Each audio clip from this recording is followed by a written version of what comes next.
गवत हे लवकर उगवते, लवकर सुकून जाते आणि वडाचे झाड उशिरा उगवते आणि आयुष्यभर टिकून राहते.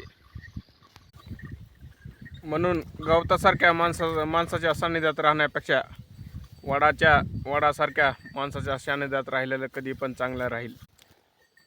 गवतासारख्या माणसाच्या सान्निध्यात राहता आलं तर काही दिवसापर्यंतच आपली साथ देतील, पण वडासारख्या माणसाच्या सान्निध्यात राहिलेस ही जन्मभर साथ देत राहतील.